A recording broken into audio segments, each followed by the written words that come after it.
I'm the Director of Community Engagement and Outreach at KSU Global Education, and I'm so excited to welcome you all to the Tūrangawaewae Identity and Belonging in Aotearoa, New Zealand virtual events.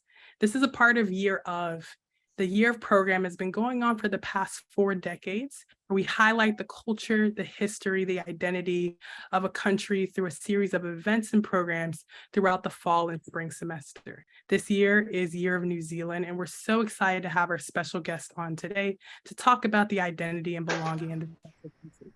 I'm going to first start out by introducing the New Zealand Honorary Consul General Ian Latham, and then they're going to do their presentation. At the end, we're going to have a little bit of time for Q&A.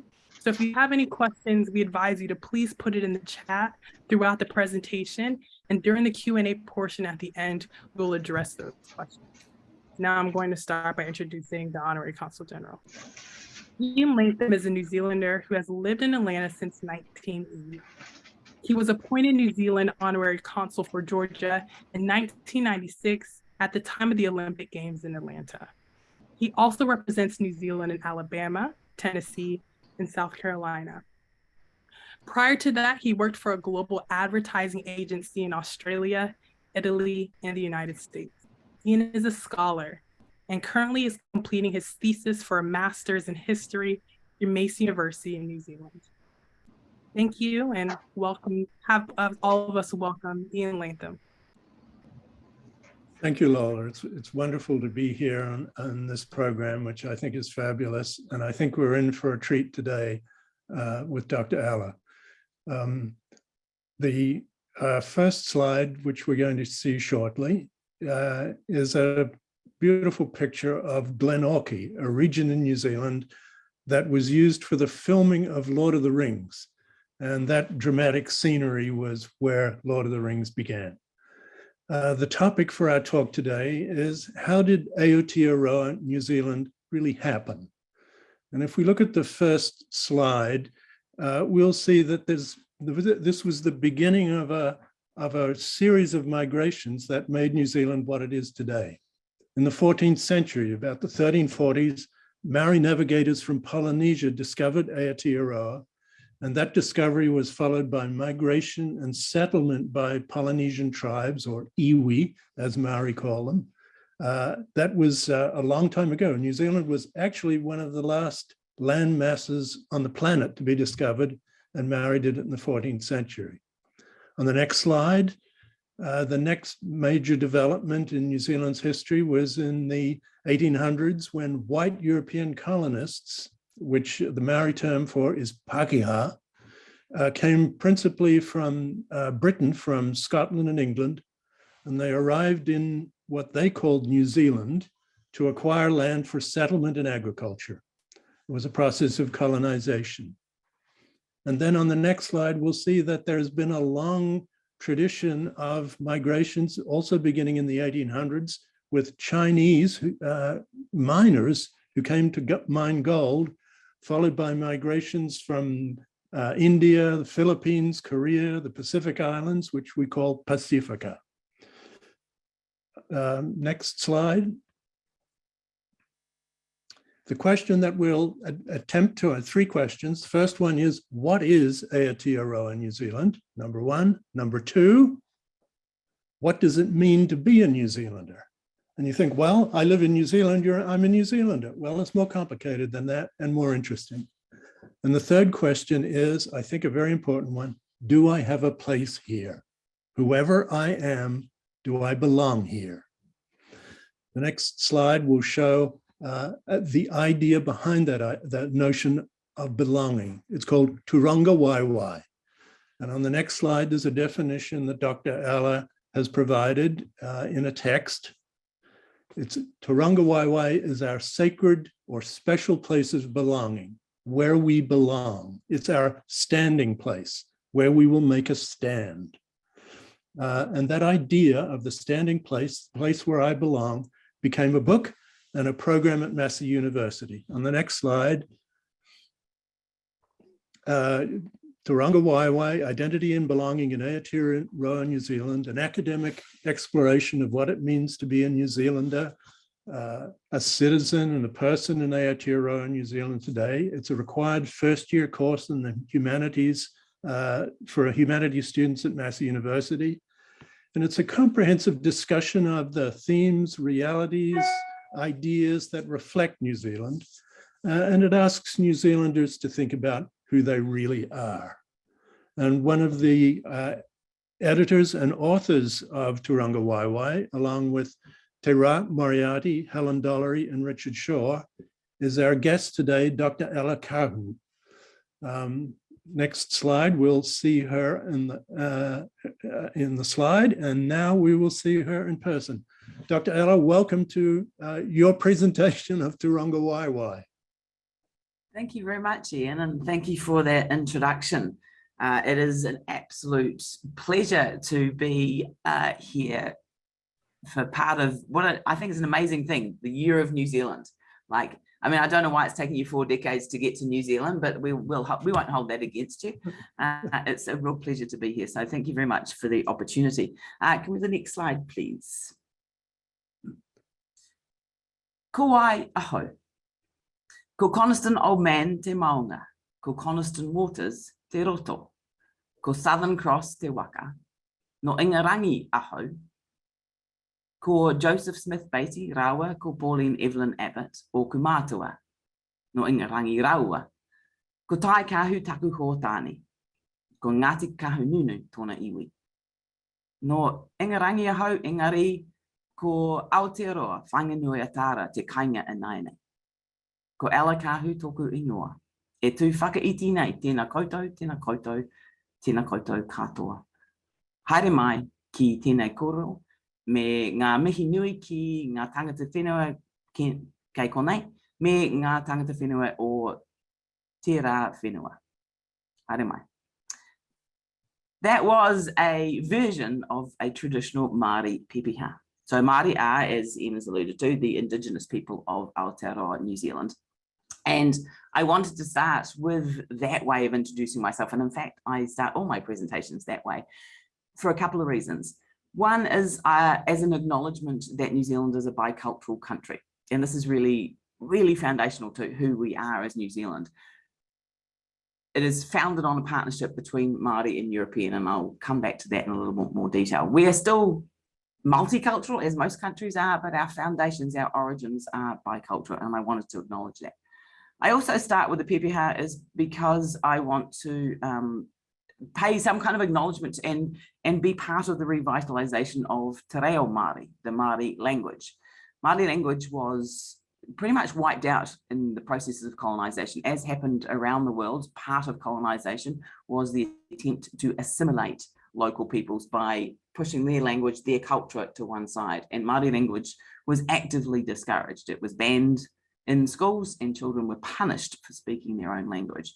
We now recognise that that's not okay, and that the Māori language is a taonga, a treasure of New Zealand, because it is unique to New Zealand. And so I look for every opportunity that I can to weave a little bit of te reo, a few Māori words into my talk as part of that revitalisation. So what I said, because I know you're all wondering what I said, I put some pictures on the screen to try and make it easier. For Māori, there's 2 things that define who they are. The first is connection to land. And so what I did was I explained to you about a mountain and a lake that in the Lake District of the United Kingdom in England, which is where my family are from. And I told you that I came from England to New Zealand on my waka, my canoe, the Southern Cross, and that Wellington, New Zealand is now my home. The other thing that's really important for Māori is their connection to whakapapa, which is genealogy, ancestry. And so I kept it short, because I've done a much longer one. I kept it nice and short, and I just told you about my parents, that's them there. And I also introduced my husband, Tai Kahu. And because he's Māori, I told you the name of his iwi, his tribe, Ngāti Kahungunu. And then at the end of that, I told you who I was. I also welcomed you, and I also paid tribute to the tangata whenua, the first people of your lands, wherever it is that you may be right now, because that's something I think is really important for us to do. Next slide, please. So as Ian has said, my presentation today is based or draws on a course that I teach at Massey University.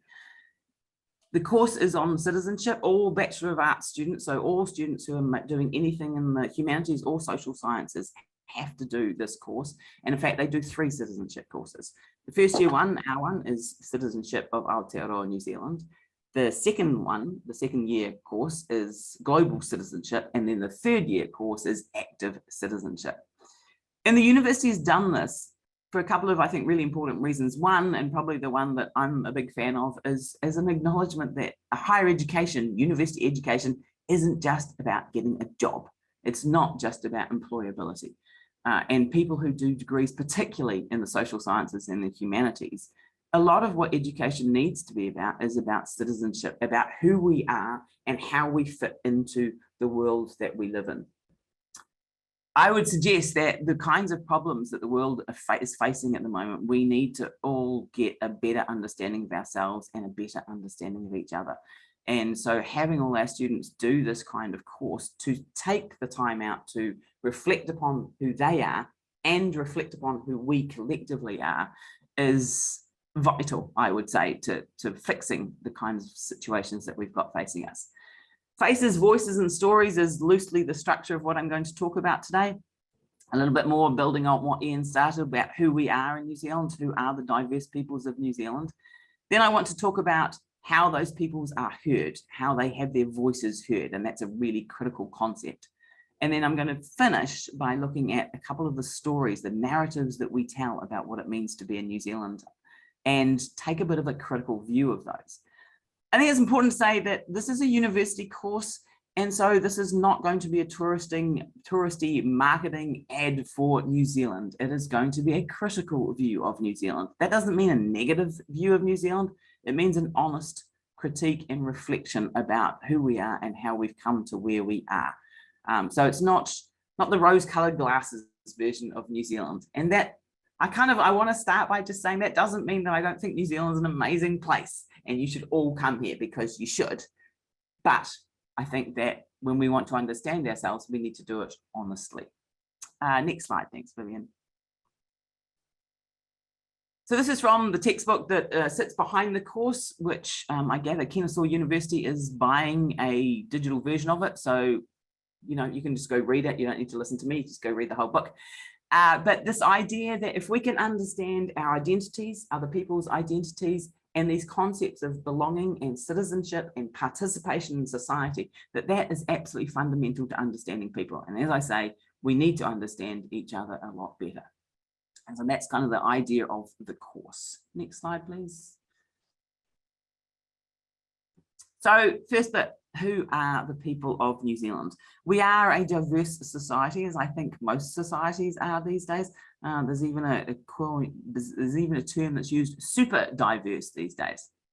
But let's look at least one aspect of that diversity. Slide, please.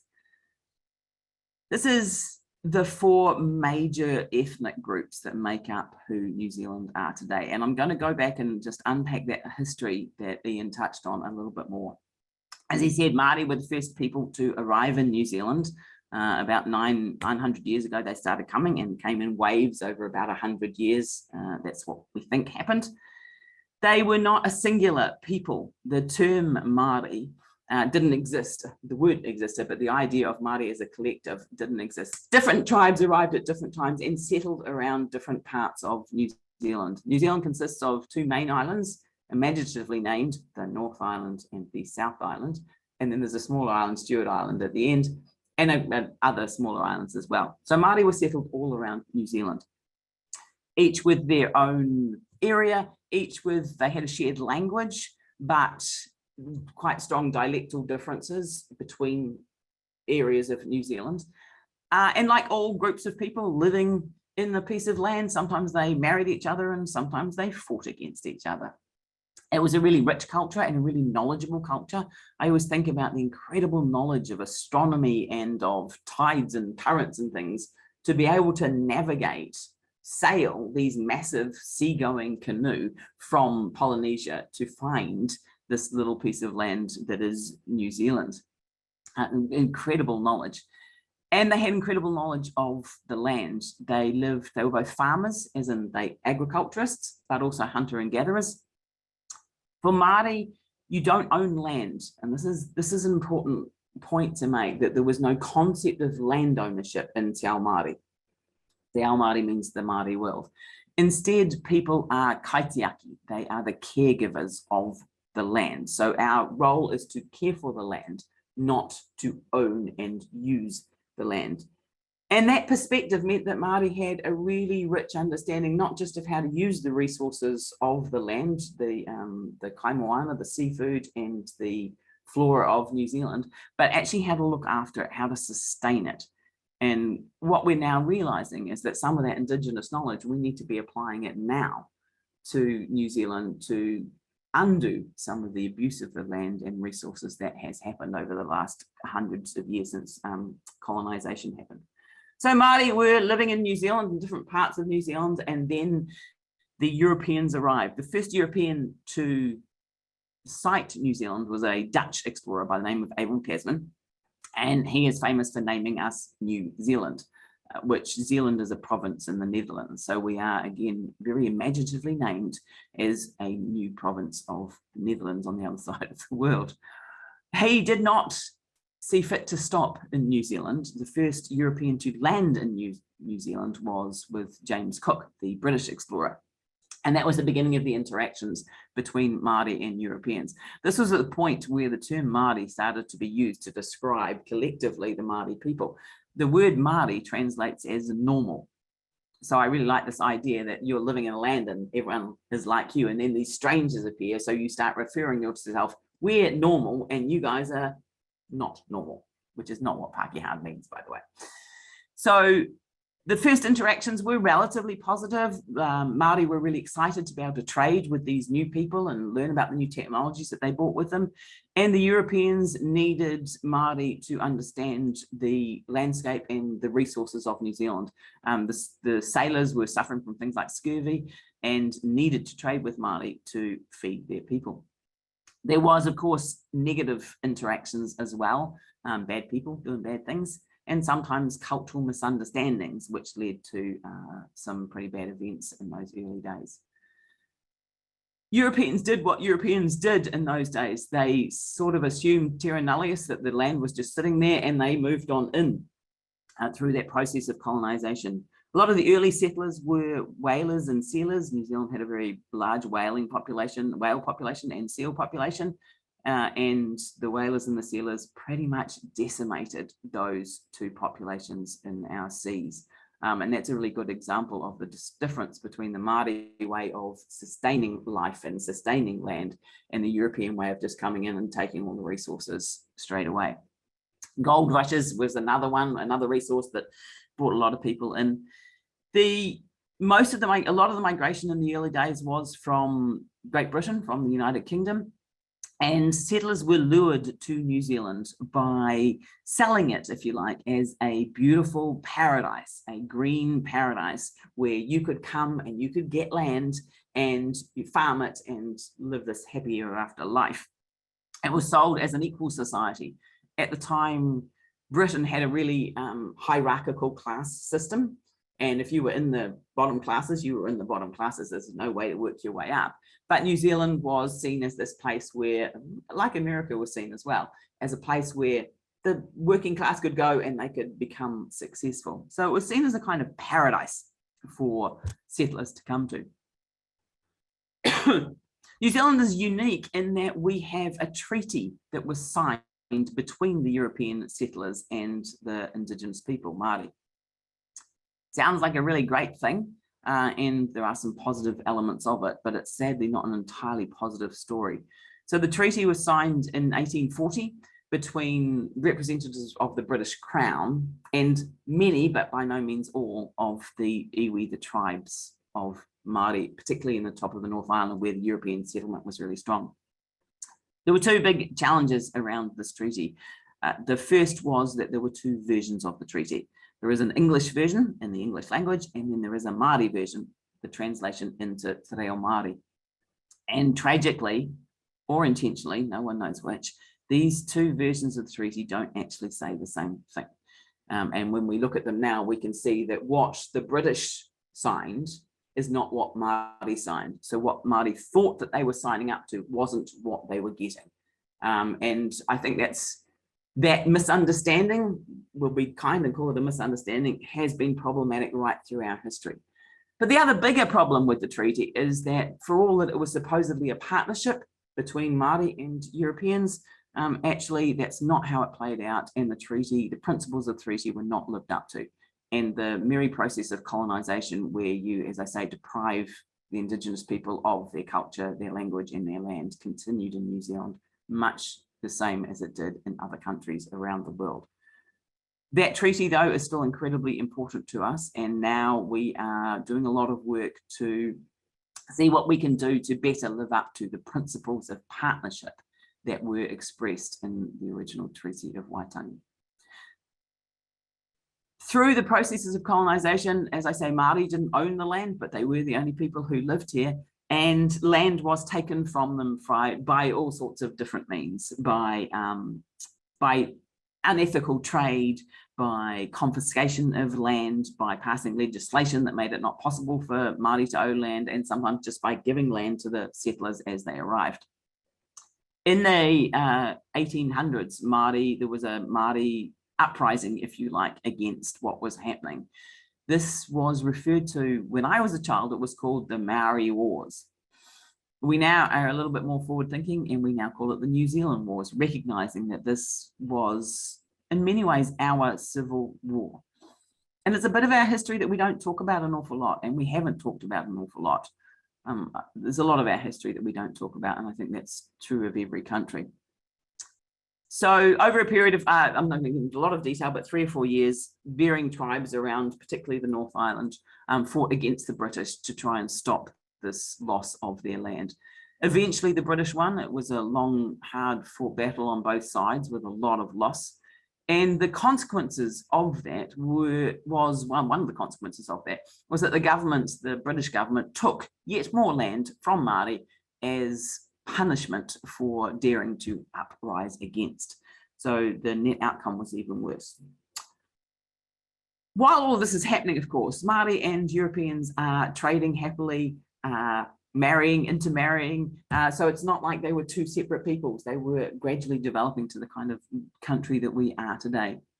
And as Anne said, through that, other peoples were also coming to New Zealand. We had a lot of the Cantonese coming in for the gold rushes in the 1800s, and a lot of Pacifica people. In particular, the Pacific Island people were welcome to New Zealand. The New Zealand government in the post-war boom, so the 1950s and 60s, actively encouraged immigration from Samoa in particular, but also Tonga and other Pacific Islands, to fill the gaps in the workforce. We needed people in the workforce, and so they were very welcomed into our country. All of these groups of people, Māori, Asian and Pacifica, have at times a lot been discriminated against. Our society has been a dominantly European society, as in dominated by Europeans in the political systems, in the power and in the decision making. And there has been a lot of structural and systemic discrimination against non-European people in New Zealand. And I want to give you just one little example of that. The Pacifica people. So as I say, they were welcomed, encouraged to come to New Zealand in the 1950s and 60s. And then in the 1970s, the government decided we didn't need them anymore and started a process of active deportation that we called the Dawn Raids. Called the Dawn Raids because groups of police went round people's houses at the crack of dawn, bashed on the door and dragged entire families, including children, out. Threw them in jail and deported them back to whatever island they came from. A couple of things that's really critical about that is that they were technically, these people, some of the Pacific people were overstayers, as in they hadn't gone through the proper process of getting citizenship. But we had overstayers, people without proper processes of citizenship from all countries, but they weren't targeted. None of the British, the European, the white people who were overstayers were targeted. Only the Pacific Islanders were targeted. And it actually got to a point where people talked about Māori and Pacifica because the police couldn't easily tell the difference between them, feeling uncomfortable walking down the streets of Auckland for fear that police would stop them in the streets and demand proof of their right to be here. So that's where we got to after that process of colonisation, whereby Māori were having to prove their right to be in the country that they were in. So that is us. We are 30% of New Zealanders are born overseas, including myself. So we are still a country of immigration. And that's particularly the case in Auckland, where I think it's actually 40% of Aucklanders are born overseas. Okay, next slide, please. I'm going to talk to the question. I know that I can see someone's put a question there, but we kind of agreed that we would do questions at the end. So I will come back to any questions at the end, even though that might be a bit of out of flow. We are diverse in terms of ethnicity, as I've talked about, but identity isn't just about ethnic identity. We are diverse in lots of other ways as well. We're diverse in terms of, let's see, our religious beliefs. Christianity is the dominant religion in New Zealand, though more New Zealanders will call themselves atheists than any religion at all. And as we're getting different groups coming in, different migrant groups coming into New Zealand, we are getting greater numbers of Muslim, for example. So other religions are also growing. We're diverse in terms of our sexuality and our gender identities, as is the case around the world. We're diverse in terms of our sporting beliefs, our sporting interests. There's a bit of a story that New Zealand is, it's all about rugby. And I know that's part of the year of New Zealand. I think you're watching a rugby game or something to do with a rugby game. And yes, that is our national sport. And yes, we are very good at it. But you know what? Not every New Zealander likes rugby. Some of them like other sports and some of them don't like sports at all. That's the trouble with stories about countries, isn't it? We don't all match up to that story. We're also diverse in terms of our political views. I don't have time to do a full exploration of New Zealand's political system, but it's a little bit different from the American system that you'll be more familiar with. We brought in 1984, I think we brought in a proportional representation political system. So it's much less dichotomous than what we used to have with the first past the post type system. In New Zealand, if a political party gets at least 5% of the vote at a general election, then they get to have seats in Parliament. So we still have two dominant large parties, one slightly on the left, Labour, and one slightly on the right, the Republicans. The National Party, so that matches the Democrats and the Republicans in the American system. But we have other parties, other points on the political spectrum as well. And so currently in our House of Parliament, we have 5 political parties represented. And that shift to a proportional representation system has been really good for improving the representation of those diverse faces of Aotearoa New Zealand in our Houses of Parliament, which has been a really, really good thing. Next slide, please. A critical aspect of the course that we're trying to get our students to understand is the power of voice and how important voice is and how not all voices are heard equally. So this idea that voice is about the ability to express one's view or tell one's story, to have one's identity visible to the world, and this is the critical bit, and have that voice taken as a valid contribution to public debate. So historically in New Zealand, in all countries, there are certain voices, certain identities, certain groups who have power, have more privilege, and their voices have ruled. And through history, there have been movements to try and get more equal rights, more equal voices for different groups of people. So this next little bit, I'm just going to talk about some of those battles that have happened in New Zealand. Next slide, please. 2 of the critical ways that one has a voice in society. One is voting or through political systems. So the right to vote, the right to take part in referendum, to have say on new legislation, all those kinds of political protests. But the other way that people share their voice or use their voice is through protest. And New Zealand has a very proud history of protest. It's something that I think we like about ourselves, that there are many great examples of New Zealanders coming together over issues and standing together and fighting for rights or fighting about issues, and successfully and usually, not always, but usually peacefully protesting. Next slide, please. These are three amazing women from our history that I want to use just to illustrate some of those processes of protest to get rights and to get one's voice heard. The woman on the left is Kate Sheppard. Kate Sheppard was one of the leaders of the New Zealand women's suffragette movement in the late 1800s, the fight that women went through to get the right to vote, get this equal citizenship right to vote. New Zealand prides itself, and you will often hear this, we are the first country in the world to give women the vote. It's often phrased like that, give women the vote, which I don't like.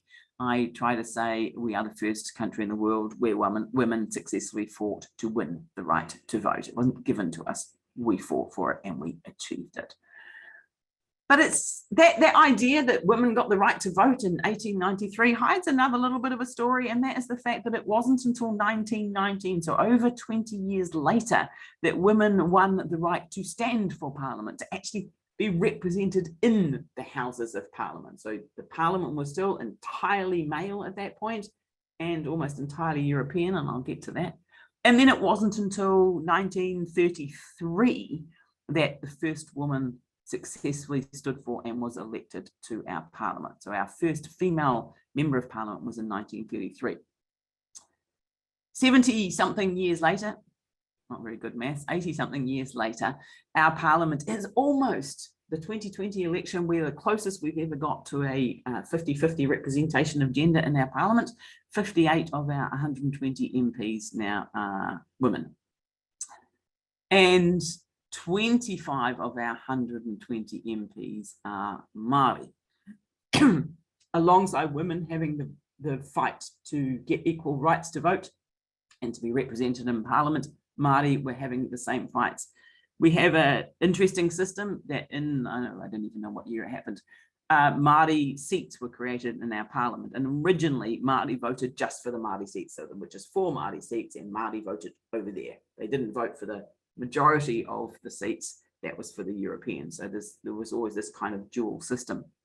Now we still have a dual system, but Māori can choose whether they vote in the Māori seats. So there are 7 Māori electorates around New Zealand, or they can choose to vote on the general role, to be on the general role and vote as everyone else does. That process has helped to ensure that Māori voices are in Parliament. But it's Māori now, obviously we've got 25 Māori in Parliament now, so they get into power on the general role and on the Māori role. So we've got pretty good representation in terms of Māori in our political system as well. So that's a little bit about Kate Sheppard and the fight that women have had as a group on one particular issue. There are other issues that we have fought for and continue to fight for. The next woman on your screen is Dame Whina Cooper.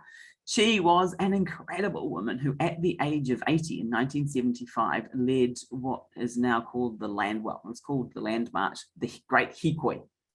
Hikoi is a Māori word that translates to walk or march. And it was the start of a huge upsurgence of Māori protest about land in particular, but about other issues, about the discrimination that they had faced. And the mantra that she used on that march was not one more acre, referring to the fact that Māori had lost so much land had been taken from Māori, and they were not going to let one more acre be taken. And that land march started the process of reparation. The Treaty of Waitangi, the Waitangi Tribunal was set up, whereby different iwi, different tribes around New Zealand get to come and to present their history to demonstrate where their land was taken from them illegally, when it was confiscated and shouldn't have been, and reparation or attempted reparation is happening. In no way is what's happening enough to actually compensate for the losses that Māori have experienced, but what it is doing is giving Māori an economic base to be able to try and uplift themselves and to fix some of the problems that they're experiencing because of colonisation. So that's Dame Whina Cooper. Oh, so many questions. I'm so tempted to answer questions when they pop up like that. But I promised myself I wouldn't, so I will answer your questions. The last one is Georgina Beyer. Georgina Beyer is known in New Zealand and around the world. She was the first openly transgender mayor of a town in the world, in Carterton, a region just outside of Wellington, where I live. And then in 2005, I want to say, she was elected as a member of our parliament, and she was the world's first openly transgender member of parliament. So the rainbow community, the LGBT plus community in New Zealand, has had a long and hard fight for equality and to be heard and have their voices heard, as they have in all Western developed countries. And starting from the homosexual law reform, where in 1986 in New Zealand was when we stopped homosexuality being illegal, through to 2013, which is when we finally passed a Marriage Equality Act, whereby gay couples can marry in New Zealand. So those women, they're all women, that's kind of intentional, but they all represent different groups in society whose identities have been and continue in many ways to be discriminated against, to be pushed back, to not be heard. And those women are three women who have fought for their voices, our voices, to be heard. So they're pretty amazing women. Next slide, please. How are we going for time? The final thing that I wanted to talk about is the stories that we tell about New Zealand. All countries have stories, these narratives, these kind of big picture stories that they tell about themselves. And I was thinking about America when I was preparing for this, and I was thinking, what are the big narratives, the big national stories that America has? And a couple that came to my mind, bearing in mind this is from an outsider perspective. One of them was America as the leader of the free world. And the other one that came to my mind was the great American dream, the idea that anyone in America can make it if they just work hard enough. There are lots and lots of stories that we tell about New Zealand, and it was hard when we were designing the course to decide which ones that we wanted to look at more closely. And I'm going to just talk about two of them with you here today. Next slide, please. All of these stories that we have are grounded in elements of truth, but they're not actually true. I think is how I would put it. So as I said, when they were trying to attract European settlers to New Zealand, it was done on the basis that we were this clean, green, beautiful place, bit of a paradise, and that we were a more equal society than the UK. And those are the two narratives that still exist today. New Zealand, 100% clean, green, and pure, and New Zealand as an equal society. And those are the two that I'm just going to touch on and critique a little bit. Slide, please. New Zealand's identity as clean, green, and pure has its origins back then, and it has an ongoing story of it. It was used as a tourism marketing campaign to attract tourists instead of attracting settlers to New Zealand. Now we were attracting tourists. And if I say, when I'm traveling, when I say to someone I'm from New Zealand, the very first thing, almost without exception, that people say is, oh, it's such a beautiful country. And it is a beautiful country. And we embrace it. We live a life that is a really outdoor life. We love the great outdoors. I say we, but not everyone. So it is really important to who we are. The idea of clean, green, and 100% pure has also been used and continues to be used as a marketing strategy for business. So we are an agricultural nation. That is one of our biggest, probably still our biggest industry. And New Zealand products get branded with sort of phrasing that imply that this thing, whether you're buying lamb from your supermarket or kiwi fruit or whatever it is you're buying, is better because it comes from this clean, green, pure place of New Zealand, this paradise. Are we clean, green, and pure? No more so than anyone else, sadly. We are facing the same problems. We have the same issues that I think all countries, particularly the developed countries, are having in terms of climate change, in terms of carbon emissions, and in terms of not doing enough about it. Our farming is a big problem in terms of emissions from farming, but also the runoff from the cows. We have an awful lot of cows in New Zealand. We're known for sheep, like the image there, but we have an awful lot of cows as well, is killing our waterways. There's just no other way of describing it. When I was a kid, you could go and you could drink the water from a mountain stream, and it was beautiful and it was fresh and it was clear. I wouldn't do that now. It still looks clean and clear, but we know that it is not, and that many of our freshwater fish are actually in danger of extinction because of the damage to our waterways. So the sad reality is, as much as we are a beautiful country, we are not 100% pure. And I live in hope that we can see this as an aspiration and do better in getting to it. But I also can't live in hope that the entire world could get better at this aspect of who we are. Slide, please. The other myth that we like to tell about New Zealand is that we're an equal society. And the reality is this isn't true either. It has elements of truth in that we didn't have the class system that the UK had, so it wasn't a class society in quite the same way, but we had a racially divided society, and in many ways we still do. And when I talk about equality, I want to talk particularly about the differences between Māori and European Pākehā New Zealanders. Māori are overrepresented in every negative statistic that you can imagine. They have a shorter lifespan, they have much more health issues, they have lower income, lower education, they're overrepresented in the justice system. And that is because of the processes of colonization. There's no other explanation for it. It is because of the history, the loss of their culture, the loss of their land, the loss of their language, and the discrimination that has been built into our systems for these 200 years and which still exists. Legislatively, there are no discriminations between people based on ethnicity in New Zealand, but trust me, there is still a lot of racism and a lot of sexism and a lot of homophobia that still goes on in our beautiful country. And it's hard for people to understand. And one of the things I really find in teaching this course is that Pākehā New Zealanders, New Zealand European New Zealanders, often don't realize why our society is the way that it is. And they don't really understand how big the gap is, how much privilege the European New Zealanders have compared to Māori New Zealanders, and why that is. There's this myth, a little bit like I say, the great American dream, that if you just work harder, then you can overcome it. But the reality is that to be born a male European, from an educated family in Wellington, that child has advantages, opportunities that a female Māori born in rural New Zealand to a poor family, they do not have. And that difference of opportunity right from the start carries on right through people's lives. It's the concept of privilege. It's a well understood and well-known concept within university circles, but not necessarily in the general population. I think there's a bit of a defensiveness about it. So the reality is we are not an equal society. It is, again, something that we are working on and are continuing to work on, but we still have a long way to go. Next slide, please. I don't want to, I want to just end with a little bit of an example of the kinds of challenges that we're facing as a country. And I wanted to talk about our country's name. You will have noticed that I refer to our country as Aotearoa, New Zealand, sometimes Aotearoa, sometimes just New Zealand.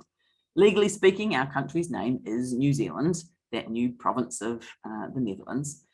The term Aotearoa translates as land of the long white cloud. And as I said, Māori didn't have a collective name for New Zealand because why would they? It wasn't conceived of as a single nation, it was multiple tribes. But the oral story, the oral history that Māori tell is that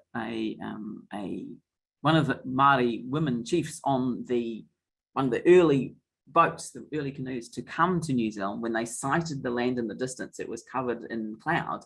And she reputedly cried out, "Titiro, look, Aotearoa, a land of the long white cloud." And that became the Māori term after colonization for the collective identity of Aotearoa, New Zealand. Someone asked in the chat, and I just saw it about whether we were going to have another referendum on the New Zealand flag. We had, for those of you who don't know, we had a referendum to change our flag. Our flag, it was on the first slide, is a colonized flag. It's got a Union Jack on it and a Southern Cross. It's almost identical to Australia's, which is super annoying. And we had a referendum to change it, and it didn't get changed. And the country's name is the same issue. There is a fairly loud proportion of New Zealand who are very, very attached to our settler colonized European origins and history. And when you see it, you see this voice, which is, as I say, quite loud in comment sections and like articles on our media or on Facebook or wherever. Whenever there's something that says Aotearoa, da da da, there will always be people who go, that's not our country's name, we're New Zealand, we're New Zealanders. And it's like, it's kind of this defensive thing of, you know, if you get some power, then I lose power. And there's a fear almost that in embracing Māori and embracing Māori language as part of who we are, somehow that is losing something from the European side of the partnership. It's not how I see it, it's not how most New Zealanders see it, but there is still a very loud voice in New Zealand that is, I'm going to say it, is racist. Yeah, I'm going to say it. But I don't want to leave you with the negative thought.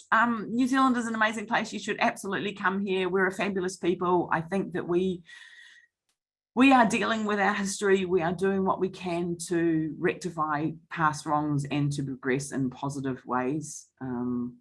And this course is part of it. And the idea, I think that, you know, I'm going to go back to my university, and actually what I'm going to do is I'm going to say we should have a year of ... like Kennesaw has, because I think that I've talked about how getting to know, understanding ourselves within our country is important. But what you guys are doing with that program is actually stretching that wider to get understanding of other people's, and that's next level, even better. So that's really awesome. That's pretty much all I got prepared, but we probably have some questions in. Just to kick off the questions, what can people around the world, say here and in other countries, take away or learn from Tūrangawaewae and the ideas in Tūrangawaewae? I think the thing that I would want people to take away is an understanding that you need to reflect on your own identity, what it is that makes you. So I'm female, I'm Pākehā, European, I was born in England, I'm straight, I'm all these things. And to understand that those identities that I hold and the different identities that other people hold matter. They matter because they reflect how we experience the world and how the world experiences us. I mean, you and I, Ian, like the fact that you're male and I'm female, that changes how people respond to us. Yeah. Your voice is always going to be heard louder than mine. Now that matters. And if we can understand that, and if we can understand why certain voices are louder in society and do what we can to change that, then that's going to take us in positive ways. Because one of the concepts I didn't really talk about was this idea of belonging. And yet belonging is really central to the course. And the idea that who we are affects how much we feel like we belong. So if you have a country like New Zealand, for example, and you don't have the right to vote in that country, so let's just go back in time when people like me didn't have the right to vote, that inability to participate in society, that sense that your voice doesn't count, impacts on your sense of belonging to that society. And that's true of all those groups who don't have the same rights or aren't treated as, aren't respected as well, aren't uplifted as well. It makes them feel like they don't belong in Aotearoa, New Zealand, that it's not their Tūrangawaewae, their place to stand. And we need to fight against that. And we do it by understanding ourselves, and we do it by understanding others. Yeah. We've got a question from Rod, and Rod is Pākehā, expat, kia ora, Rod, living here. He's got a great question. He says, would you expand on how the Treaty of Waitangi has influenced or informed modern university education? Oh, excellent question. Excellent. He pātai paitera. That is a brilliant question. Universities around New Zealand are striving to do more in this space in terms of embracing Indigenous knowledges and ways of being. So my own university, Massey University, has an aspiration to be Te Tiriti led. The trouble with that kind of claim, so led by the treaty as our, founding document, the trouble with that kind of claim is it's very hard to enact, and it's very hard to know what that even means to be led by a Treaty of Waitangi, a document that was written in 1840. So there is a continual conversation about how can we, in our education systems and in New Zealand in general, better represent that idea of partnership. And what we're doing, I guess we're doing it by trying to increase the level of Indigenous knowledge in the curriculum. So drawing in, so like in my own course, the textbook, the second edition of the textbook, which we've just put out this year, has a lot more Māori content in it. So each chapter starts with a section about Māori understanding of that idea. So we've got a lot more Indigenous knowledge being woven through it. And we are striving to get a lot more Indigenous voice, a lot more Māori voice at the table, at the decision-making tables.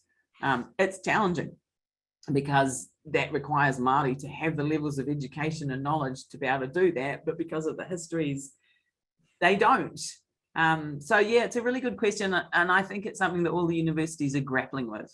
Primarily, it's about increasing the amount of Indigenous knowledge that we're teaching in our universities, increasing the amount of Indigenous and Māori research that we're doing in our universities, and doing everything we can to foster Māori education in terms of students and scholarships for students and Māori students being successful at university.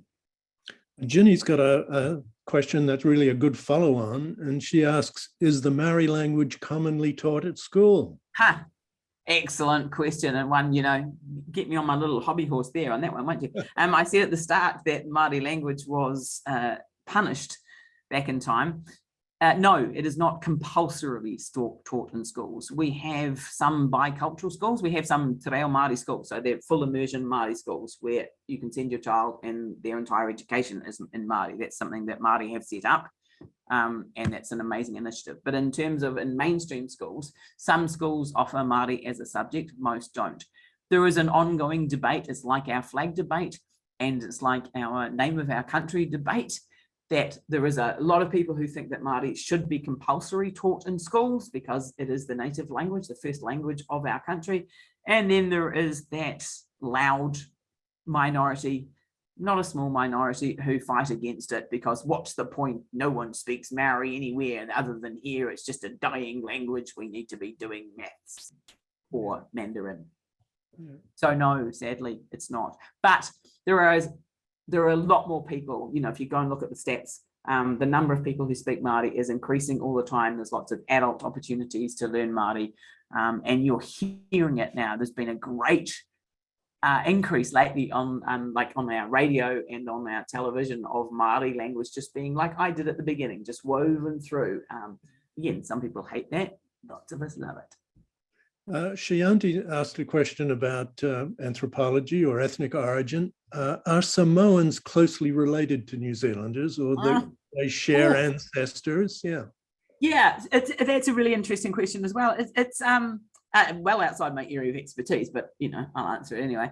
The Māori people come from the Polynesian islands, which is Samoa is a Polynesian island, and there are linguistic similarities between Samoan and Māori.